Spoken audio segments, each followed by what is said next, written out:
I spoke to many of these Muslim, former Muslim, agnostic Muslim, moderate Muslim, whatever you want to call them, guys saying, if we don't take the lead in breaking this thing open, the countries that we have fled to are going to look like the countries we fled from.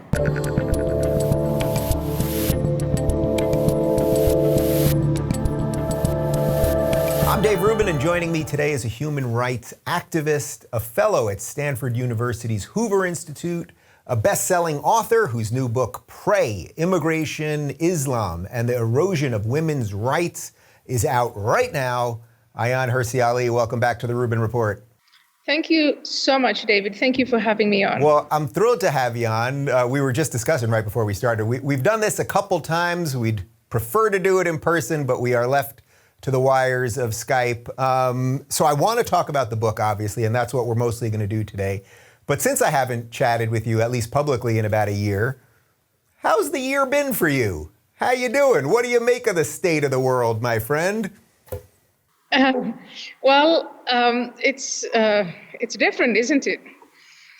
And that's obviously an understatement. I belong to the category of people for whom COVID has actually been a good thing, in the sense that I can be very close to my family, and I have never been more productive in my life, because we've killed the commute time, right? We are not going to the office, we are not commuting to the places where I speak. You know, it would take me at least 3 days to give one single speech, and now it's Zoom calls back to back.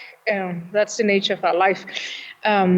But again, having said that, I know that there are millions and millions of people whose livelihoods are compromised, and that's really sad. A lot of societies have wrecked their economies. People are going through all sorts of mental health issues. Domestic violence has gone up. And I couldn't wait for this thing to end. I hate COVID. Are you shocked, even though it's been okay for you, and truth be told, in terms of my life and my businesses, it's been okay for me, but obviously there's all sorts of horrific stuff happening as you're addressing. Are you shocked, though, how quickly, as someone that comes from a not very free place, and I think most of my audience is familiar with your story, are you shocked how quickly we in the West are willing to give up our rights and freedoms? I don't know if the word to use is shock. I think the word that I would use now, it's in the beginning, we didn't know what was going on. This could have been the Spanish flu. It could have been smallpox. It could have been tuberculosis. And again, because I do come from Africa, I do come from societies where large numbers of people are killed by pandemics, many of them children and the young. Obviously, in the beginning, I was really, really frightened, like everybody else. But then the more we find out about the disease, the more I think our response at times is politicized, it's overwrought, in some ways it's exaggerated. But what really bothers me the most is that we can't even have these conversations. That if you say, maybe, like my colleague at the Hoover Institution, Scott Atlas, who's a scientist, and if he comes out and he says, and along with him many others who say, wait a second, let's reflect on these trade-offs, that these people are demonized. And that's what bothers me the most, because I don't think that the virus cares if you're black or white, rich or poor, religious or not. They don't care. The virus doesn't care about your politics. And so I think maybe to use the word shocking is that I thought liberal societies were rational societies guided by reason. And right now we're going through a time when reason is not the prevailing characteristic, and that is unfortunate. That's exactly what I wanted to ask you next, actually, because you were gracious enough to give me a quote on classical liberalism for my book. And I think you've been one of the great defenders of classical liberalism, not only intellectually, but also just by extension of your life. But what I'm seeing right now, and I think this is what you're hitting on, it seems to me we're almost at the end of Western liberalism. That sort of the wokeism and the giant government stuff has basically enveloped liberalism. And in essence, the good few remaining liberals are sort of modern conservatives. That's actually what I consider myself. That I would have never said that 3 years ago. Do you think that's a fair summary? I think that if you go to a place where you're saying, there is no hope, we're going to self-destruct, then I would say caution you on that and say we have had times when we were just this divided and really irrational. So again, I'm with people like Steve Pinker on actually things haven't been better for humanity if you take that long trajectory from when we stopped walking on all fours and started walking upright. Yeah. No. Well, I know that of course things are better. I've read the book. I think I've got it back here. Pinker's book, Enlightenment Now. So I know things actually aren't that bad, although we've got a certain set of problems. But I do sense that liberalism itself seems to be being destroyed right now. That wokeism has destroyed at the academic level. What you're seeing at all of the institutions, that liberalism is in a particularly tough spot. You are absolutely right. Liberalism, by the way, is I'd say it's probably one of the youngest of philosophies, classical liberalism. And from the time that the Enlightenment and classical liberalism emerged, it has always been under threat. And there's this beautiful golden age time when it triumphed, but that triumph was it was like a back and forth. We only had the First and Second World Wars in the 20th century, right in that century when people seemed to be attracted to reason, and I think this is not going to stop. Liberalism is once again challenged. Now, obviously, I was really very much engaged, as you know from my background, with the challenges that political Islam presents. And the narrative of political Islam is liberalism is wrong. Individualism is wrong, universalism is wrong, and only the way they see and the utopia of their goals is the right way, and that the way you achieve that is through violence, through sacrifice, through misogyny, and through all sorts of other affronts to the idea and philosophy of liberalism. Now, what's interesting with the woke ideology is that it is actually a byproduct of liberalism, that it is a disappointment with the world. And so if you read that book, I sent it to everybody I could send it to, Cynical Theories. I have it. I've had James on, yeah. By two, I would say, modern day liberals, Helen Blackrose and James Lindsay. What they're trying to show us is that if you dig deep, and that's what they've done, dig deep into the philosophies that inform what we now call wokeism, cancel culture, critical theory, critical race theory, it goes by many names. But that is an unintended consequence of liberalism. Disappointment with modernity. It's a disappointment with civilization. It's a yearning for some kind of utopia. It does use secular arguments and underpinnings, but it does have a religious quality to it. I've compared it with radical Islam. They want to shut down free inquiry. You have those who are in and those who are out. They are willing, they don't want to have a conversation with you. They want to destroy you. They divide a society into subsets of groups. They deny objective truth. They're hostile to science.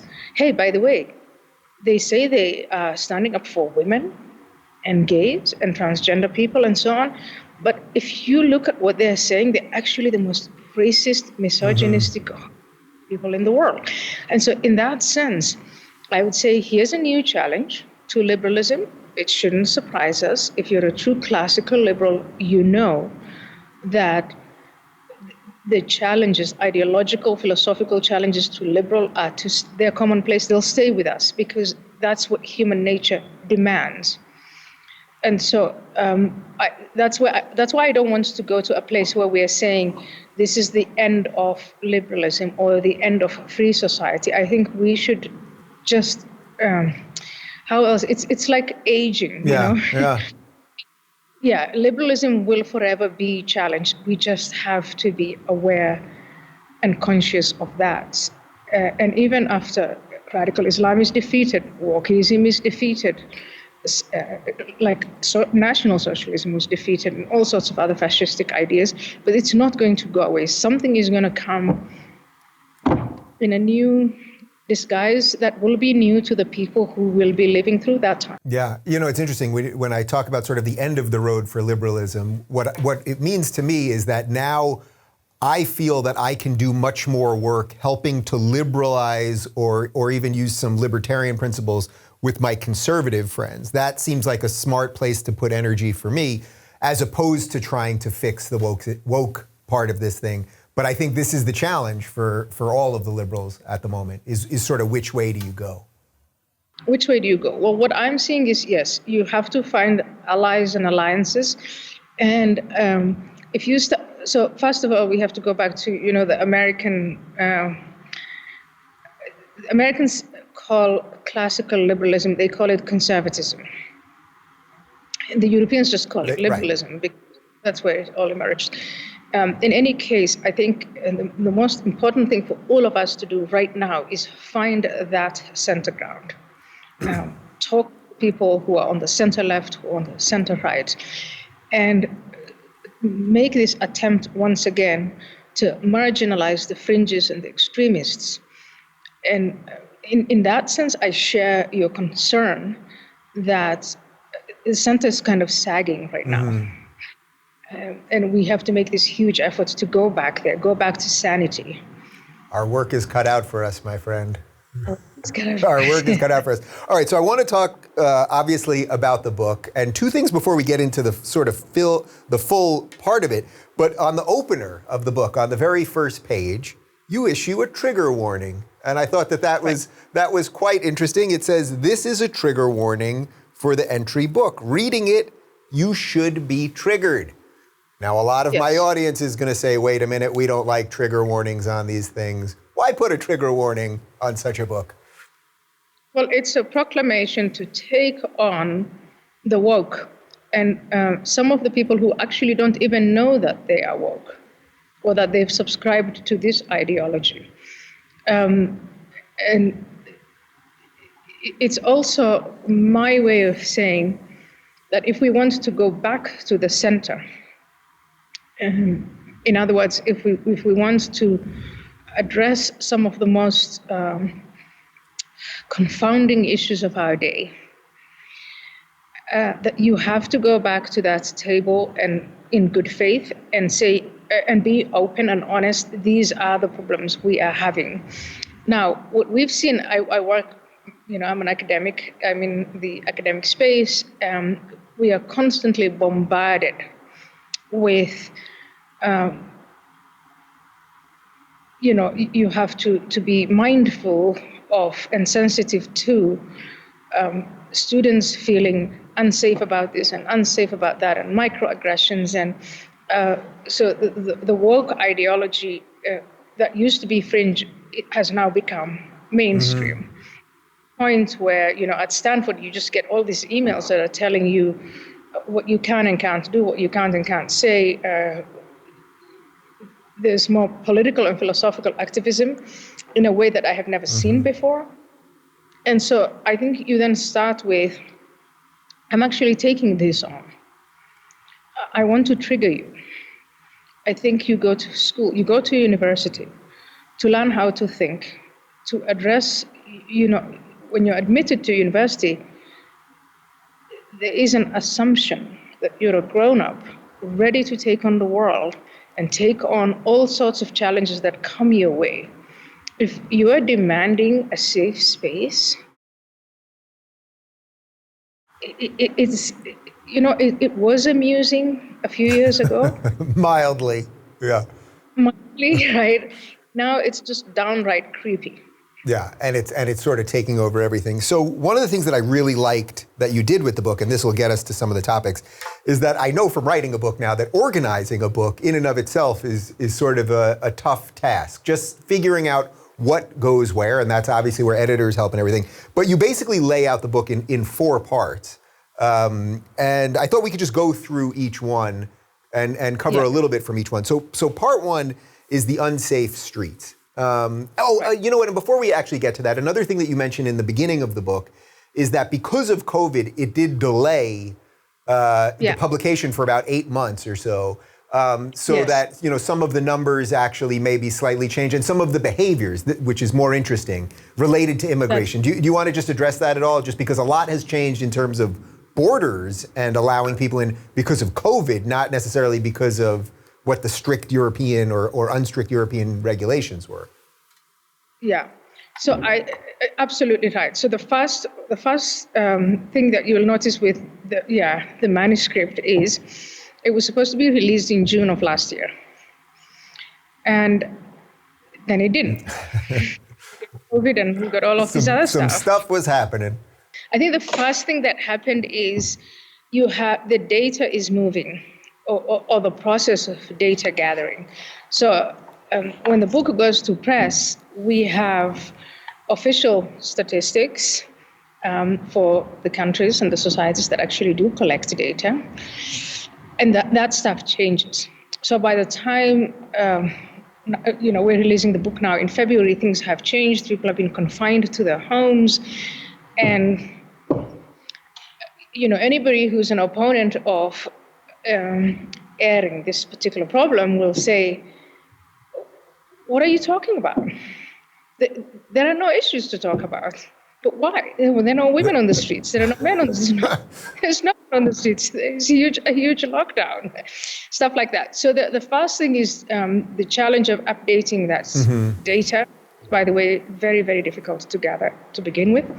And the other one point I make, there are lots of points, but the one point I really want, and that has struck me in the age of the pandemic, is how governments were dragging their feet about this issue, the issues of Islam and immigration and the integration or the attempts to try and develop programs to assimilate Muslim minorities into European societies. And, a lot of it was they had come to the conclusion we can't do anything about it because any attempt to address these issues would either empower the far right or it would compromise our liberties.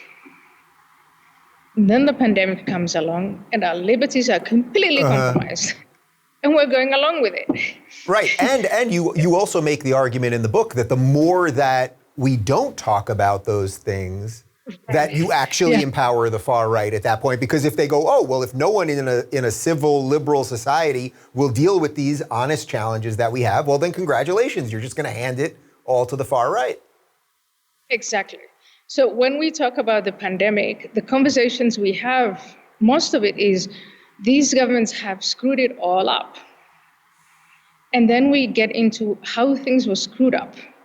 But this is within the time space of just 12 months, even less than 12 months. And then you look at how things were screwed up when it comes to immigration, Islam, integration.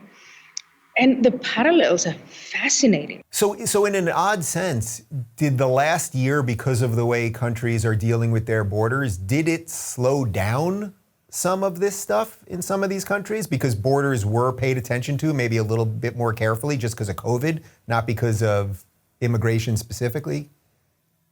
If in the past you talked about borders and immigration, you would be designated the status of a xenophobe and racist, and you know the labels.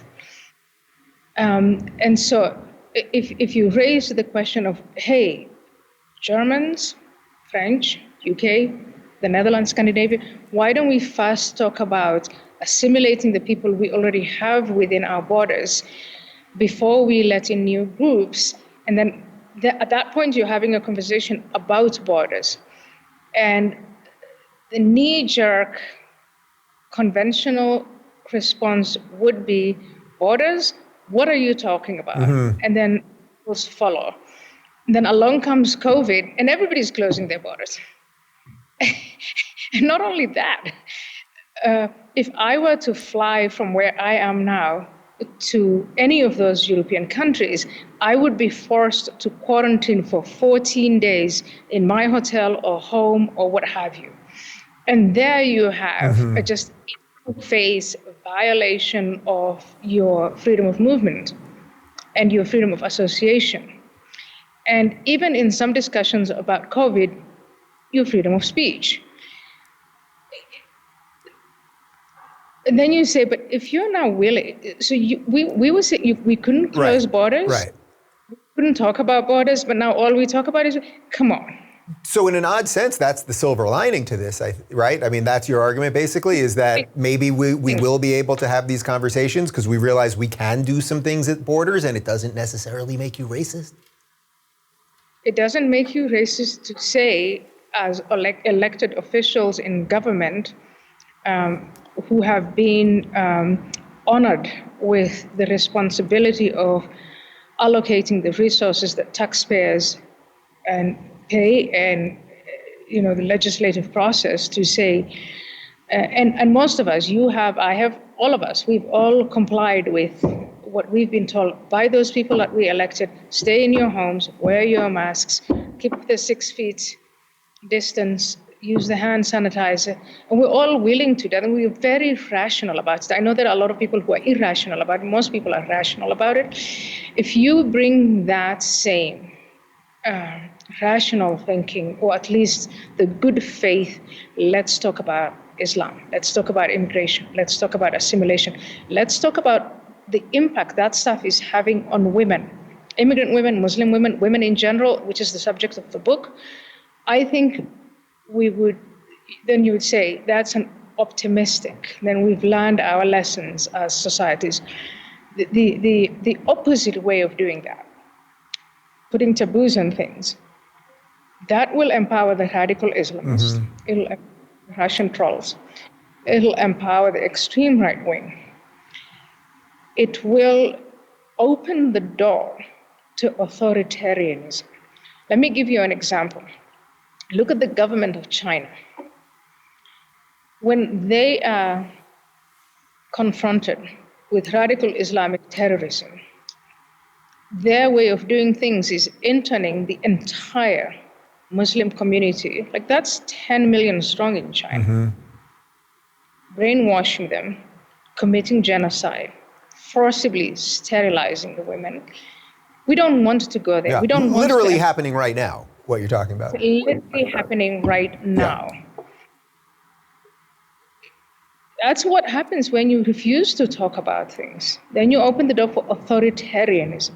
What I'm proposing in the book is not authoritarianism. It is like, let's develop programs that introduce to young men from societies that are misogynistic and homophobic, and where male aggression is either encouraged or people are just powerless to do anything about it.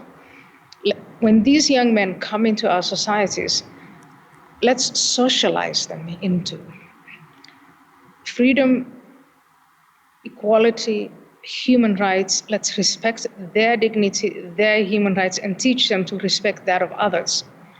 We have the time to do that. We can do it. That's what COVID has shown us. Like, if we wanted to get the resources out there, develop the programs, and incentivize people to adopt these values and change their behaviors, we can do it. Do you think this is something that Europe has just failed at in a way that the United States hasn't, and maybe the United States is starting to fail at it a little bit in terms of what wokeism is doing? Meaning that the idea of multiculturalism in Europe, which is sort of, you can sort of live separately in these countries, that's very different than the United States, which was the melting pot, and is the melting pot still. Yeah.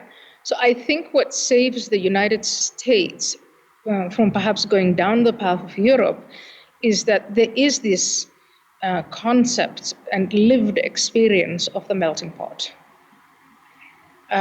Again, that's challenged now by not just the Islamists and all sorts of external adversaries, but also by this homegrown wokeism, cancel culture ideology. So in America, I think at least we have the experience. We know what it is to have a melting pot, and we also reaped the benefits of that. I would say the average American is actually has quite a positive attitude toward immigration and heterogeneity and trying other cultures and so on. In Europe, the story is different. And not all European countries are equal in their incompetence or lack of doing something about it. So I think Denmark is doing a good job now of acknowledging, okay, we have a problem, we're going to set these programs up, and they're having those debates. They don't agree. But think about this. The Social Democratic Party, which is center-left, is actually in Denmark implementing the most far-reaching assimilation programs in Europe. Same goes for Austria. We're seeing the president of France, Macron, saying, you know what, these parallel societies, these Islamist separatist ghettos, we can't have that. We're going to have to do something about it. And he's willing to put his political life on the line for that. So I'm seeing changes. I'm seeing differences in different countries. Some countries like Sweden, that's a total basket case. Yeah. But in Germany, again, I think Germans are now truly frightened by the emergence of these far-right groups and are actually beginning to deal with the issue. So the United Kingdom, again, I'm seeing changes, silver linings, if you want to put it that way, but still not of the magnitude. Like the situation hasn't been prioritized to the extent, say, that the pandemic was. Yeah, it's just so interesting to me how you can link this to wokeism and cancel culture and everything else, because when I was in Sweden, when I was on tour with Jordan Peterson a couple of years ago, we were supposed to do one show. It sold out literally in 2 minutes. So we added another show, and I chatted with people actually during the show and then after, saying, well, what's going on here? That Jordan's message about the individual and liberalism, why is it so important? And everyone said because political correctness had gotten so out of control that they couldn't talk about immigration. They couldn't talk about gender or any of the other things that you're talking about here. And it's like, well, that's exactly the purpose of the book. So you lay it out in 4 parts that I really like. So first, you talk about the unsafe streets. I think this is the part when people see videos from Germany and France and some other places. I think this is the part that's probably the easiest to identify with. But can you talk about that a little bit? Yeah, so that part has to do with, it became incredibly difficult to find the data, to just call these offices and say, can you just give me the statistics of sexual violence in your country? And then you get into all sorts of, oh yeah, right, I'll call you back tomorrow. The dragging of the feet, and then they give you studies that tell you nothing. And sometimes people will say, I will share with you the data, but you know what, I don't want my name or my occupation anywhere. I don't want my fingerprints on it. And so it was, okay, but you know what, the book has, everything is in there that I could find. Then the next thing is, well, how can I illustrate the problem without only leaning on just anecdotes? And now you go to the neighborhoods. And some of the women will just really take you, David, to parts of Sweden, parts of France, parts of Belgium, Scandinavia, anywhere. And they'll say, look around. What do you miss? What are you not seeing here? There's a Swedish, I think he was a prime minister, but a senior politician in Sweden who was taken to some of these neighborhoods, and he was asked the same question, like, what's missing here? And he couldn't come up with an answer. He looked around and thought, what the hell is missing here? Women. And why is that? Because the sexual violence and the sexual misconduct, the harassment, the lewd catcalls, the obscenities, that feeling that you're not safe where you are, and that the rule of law, so the people who actually are supposed to do something about this are not doing anything about it. Anyway, a victim of sexual violence is less likely to go and report. So it is, in terms of the different sorts of crime, it's the least reported crime. So a lot of these women have made up their minds and they're behaving like the women from the countries of origin of the men who are responsible for most of these violent acts. They're deleting themselves, they're erasing themselves out of some of these neighborhoods. And the funny, I mean, I don't think it's funny, but I think it's sad. The sad thing is that's not shrinking, it's expanding. So there are more and more spaces that are becoming women-free. And then it also sort of leaks into all sorts of other crimes, right, too? I mean, it's not just that so women are basically staying at home or staying afraid or not going out, but then it's all the other crimes that seem to exist. And when they send police officers in, it usually doesn't go that well. It doesn't go wrong. So it's not only women who are erasing themselves out of these spaces. It's, for instance, Jewish minorities are erasing themselves out of this. Gay men and women, they're adapting. And when I say adapting, so that's where integration is going the wrong way. And when I lived in the Netherlands, to say, oh, integration has to go both ways. In some of these places, you can see where it's going, right? Yeah. And I've heard, during the course of doing the research for this book, some of the officials saying, wait a second, we recognize that there is a big problem, there's nothing we can do about it. And there's also this terrible reality that you arrest these young men for sexual misconducts, and they go into prison as rapists, they come out as terrorists. The prison system is just horrific. And because of that, let them just, I'd rather that they're raping women than they're terrorizing. It's like the craziest trade-offs you've ever heard. Yeah, it's extraordinary. So part two, which we've sort of hit on a little bit, but the European establishment abrogates responsibility for women's safety. Now, we thought that these liberal societies were supposed to stand up for their women, but we're not seeing this. I mean, everyone knows what happened in Germany a couple of years ago on New Year's. There's a lot of examples of, in essence, these countries throwing women under the bus in the name of diversity or something like that. So about 10 years ago, maybe a little more, maybe a little less, I had a discussion with my friend Christopher Caldwell, who wrote a lot about immigration in Europe and the consequences, intended, unintended, positive, and negative. And I said to him, we were talking about European values. And I said to him, one day the Europeans, they probably won't stand up for freedom of speech. They won't stand up for this value. They won't stand up for that value. But you know what? When their women are threatened, they'll stand up for women's rights. And he just took on that expression of, the wise old man. And he said, you're so optimistic. I don't know if they can stand up for anything. Wow.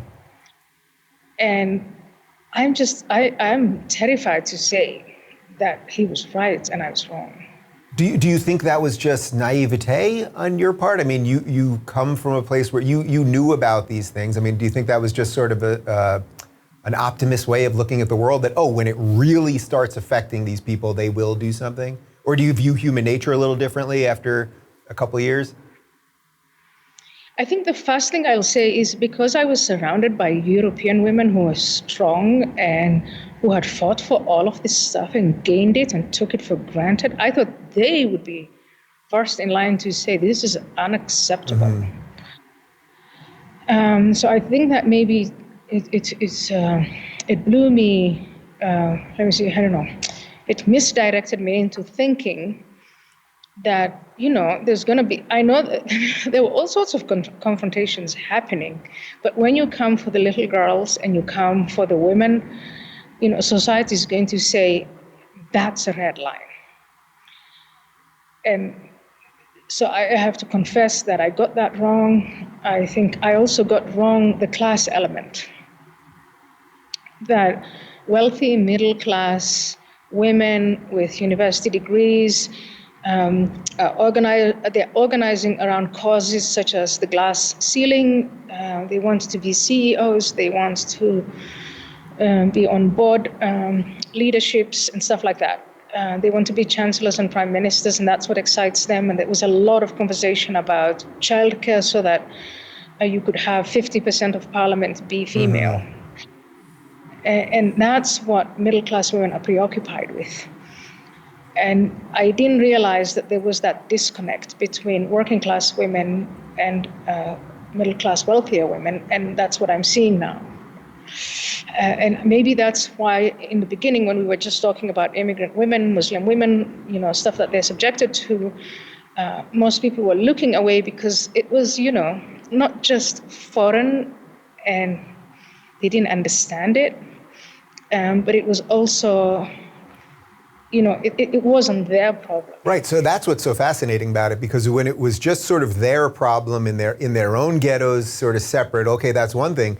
But then when you add this element of cultural relativism where you're no longer allowed to say, I mean, this is what we've seen. We see women get raped on the streets. We read about grooming gangs, although you don't really hear anything in mainstream media here. But if you read those things and you're not allowed to say that those specific people who hold those specific views, that those views are worse than our views. Everything's equal. Everything is equal. And they've been saying that for a very long time.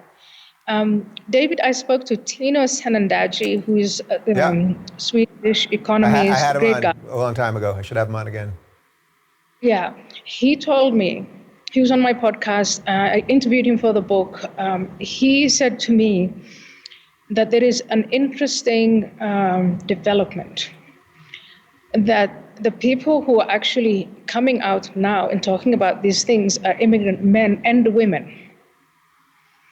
And I asked him, do you think that there is a possibility that working class women, local native white women, could actually ally with immigrant women and immigrant families who've had enough of the crime, who've had enough of the disruption? Remember, they fled their countries in search of a better life, in search of stability and predictability. And they're now being confronted with this mess.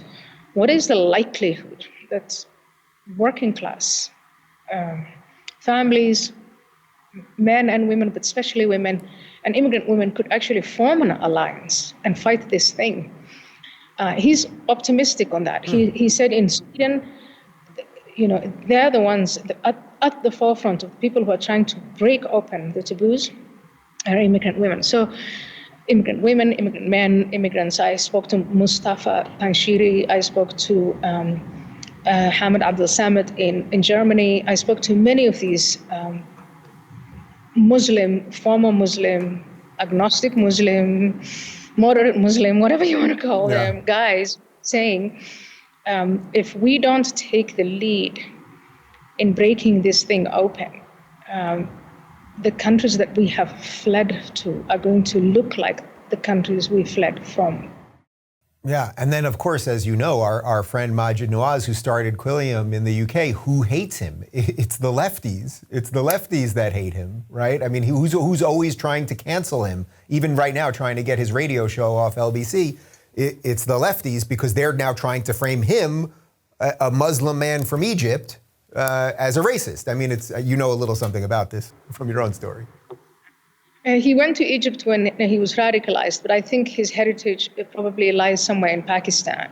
Okay. But it's exactly that. It's exactly it. It's the demonization of anybody who wants to break this open. And I think that they are becoming less and less successful, because you now see the rise of the far right, you see the rise of populist parties, you see this despair. Again, I want to go as an example to the president of France, who has to, he has to defend his presidency from Marine Le Pen or Front National, and developments like that The far left will continue to try and silence everyone, but they're not succeeding because people are suffering. What the book tries to do is some of the anecdotes. That's a description of real human pain. And so the more you say I told you some of the victims, they say, I'm not far right. I'm for immigration. I vote for left-wing parties, but I've been raped. I've been subjected to this type of, sexual violence, and I don't want that. Right, of course. Well, you don't want everyone to have to be raped, in essence, to wake up, right? Like, that's what we're trying to stop here. That's what we're trying to stop. We're trying to stop the crimes. And so I think we are maybe at a moment in some European countries more than others. I think that's where Denmark got to. It's a smaller population. Austria, they were talking about a rape epidemic. I mean, just think about that. Before the pandemic, they were talking about a rape epidemic. And that's what forced the authorities to do something about these things. And so these attempts at silencing people by labeling them, taking away, as you described, Majid's podcasts and platforms and things like that, it's not going to work. It's not going to work. And I'm old enough, let me tell you this. I mean, I love the internet. I'm a proponent of the internet. I think it's one of the best things that happened in my lifetime. But I'm old enough to know when there was no internet, when no cell phones, when very few people had landlines, and yet we communicated. So you can, the tech giants can say, I'm going to take your platform away. Good luck with that. But people will find ways to communicate. But the sad story is, if you say we are going to marginalize and silence certain views, you then have to deal with the unintended consequences of censorship, and censorship never works, never worked. Yeah, we know they're going to find a way to communicate, no matter what. Always find a way to communicate. Yeah, remember Martin Luther? Right, they're going to figure it out. If they have to nail a piece of paper on a door, they're going to figure it out. They're going to. Yeah. You've mentioned Germany a couple times. This is sort of a little bit part 3 is clashing civilizations revisited. Germany's sort of a unique case because they obviously are only 70 years off, or no, about 90 years now off the Holocaust. They have a very strange situation where there's a lot of guilt, in some cases very unearned guilt for young people that just happen to grow up German. But now, because of the immigration situation, there does seem to be a new right growing there, a new far right, let's say. What could you tell us about what's going on in Germany? Well, a number of things are going on in Germany. And this is, here's like the great paradox of our day, because like you said, just about 90 or so years ago, they were trying to occupy the rest of Europe. They were obviously, and they have a lot to atone for, but carrying out the Holocaust and trying to gas and eliminate different types of minorities. And the paradox today is that they are leading in this European unification project.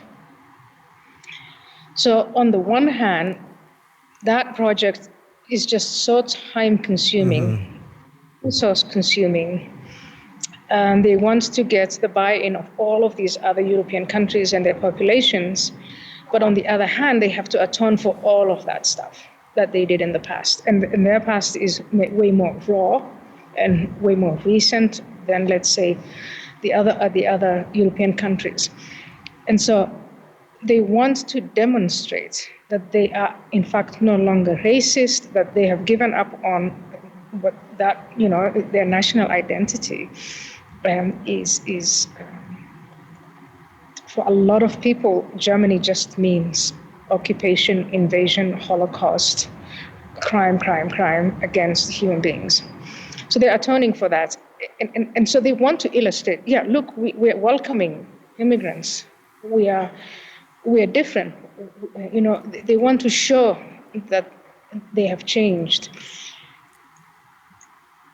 David, you can't fix the problems of today by trying to fix what you didn't do in the past. and that black spots on the German past will always be there. Just like in America, we did engage in slavery and in segregation, and we denied fellow human beings their civil rights. That will never go away. That will be part of our history. The Holocaust will be part of Germany's history. But you can't fix that by saying we're going to throw women to the wolves now. Do you think Merkel, it's too late for her? Because, she at first was one of the big proponents of opening borders and let as many people in as possible and there was a huge problem a couple of years ago where they were giving so many social services to all of these new immigrants that new immigrants or people that had been there for 10 years started getting upset. But now she's kind of backtracked on that and has gone a little more hardline. But do you think it's kind of too late? Well, she's leaving anyway. There'll be someone else. Yeah. And then they'll have to choose a party leader, and then we'll have elections. And I hope they'll end up with figures from the center, whether it's center left or center right. I think early on in her leadership, Angela Merkel was a fresh voice, a fresh face. But then as time went on, you get that whole thing about power corrupts. And I don't think she's a corrupt person. I just think maybe power makes people tone deaf. And she was tone deaf to the failure of the integration process. And so flinging the doors open when the integration process had failed so miserably, I think that was a failure of leadership. Now, that is a very harsh judgment coming from me, and I don't know what I would have done in her position. But when I spoke to some of the German senior people there, they were saying that it was done, that's 2015. Okay, the Willkommen culture, let's just open the doors, let's let everyone in. They said there was no thought, it was thoughtless. Mm-hmm. And that didn't only cause problems in Germany, it caused problems all across Europe. And it also caused problems to that EU project that they were spending so much time and energy on. And that's how the people talk that I've spoken to in Germany. Yeah, in many ways, at least partly, that was what fueled Brexit. It was mostly an economic thing, but it obviously had to do with borders and immigration as well. Absolutely. And, we talk about buy-in, right? Buy-in, trying to persuade leaders of different countries that have different cultures and different languages, and trying to persuade their populations to subscribe to the European project. And then you do something like this. You just say, okay, I don't really care. That's the message, the unintended message maybe that you are conveying. And yeah, I would say a lot had to do with, when it comes to Brexit, a lot had to do with that tone-deaf attitude to Islam, immigration, the clash of values. Same with countries like Hungary, Poland, some of these Eastern European countries that have taken on a harder line toward immigration. I think a lot of it has to do with them feeling that the leadership at the core of the European project are just not listening to them. So that they're full of... Yeah, do you think that places like Poland and Hungary are just much better suited at this point to survive all of this because of that? I think it depends on whether they feel that they're being listened to and that they're not being condescended to. It's the same experience we had here in America, where a lot of people voted for Donald Trump because they felt that they were being condescended to, that the establishment had contempt for them and only contempt. And there are a lot of people in Europe, some small countries, some bigger countries, who are saying, these people in Brussels, they don't see us as fellow human beings. They call us racist and xenophobic. They don't see our problems. They're full of contempt for us. And that obviously leads, if you're a democracy, and at the end of the day, you're going to have to rely on the buy-in, the votes, electoral victory, then you better listen to the people that you want to give you power. So that's actually a perfect segue to part 4, which is solutions fake and real. So what are some of the fake solutions? Because I feel like those are the ones that'll probably end up being used, at least for a while. One fake solution is that this very complex web of legislation, rules, agencies that governs immigration in Europe, that is to be maintained going forward. That's a fake solution. It has failed. The asylum and refugee system, the immigration system that these countries have in place are too complex, full of too many loopholes, too many special interests. And when I talk about special interest, I'm not only talking about the legitimate special interests that lobby these governments. I'm also talking about people smugglers and human traffickers. So there are just too many. It's too complex, and so we have to go and review and revisit that. That's a fake. So to carry on saying, why don't we make a distinction between those who qualify for asylum and those who don't qualify for asylum? I think that is totally, that has failed. Mm-hmm. So people who keep pushing that are actually really pushing their special interests. I think the second fake approach would be to say, you take a bunch of people in your country, and I'll take a bunch of people, and so on. The reason why that is fake is how many people could a country like Denmark take, mm-hmm. or even Germany, even the bigger countries? That would be like a drop in the ocean when it comes to the displaced peoples in the world. In fact, I was reading a UN report yesterday that said 70% of the people who end up on the shores of Europe seeking asylum will not be granted asylum. They don't. 70%. And you know what? The pandemic is going to cause food shortages.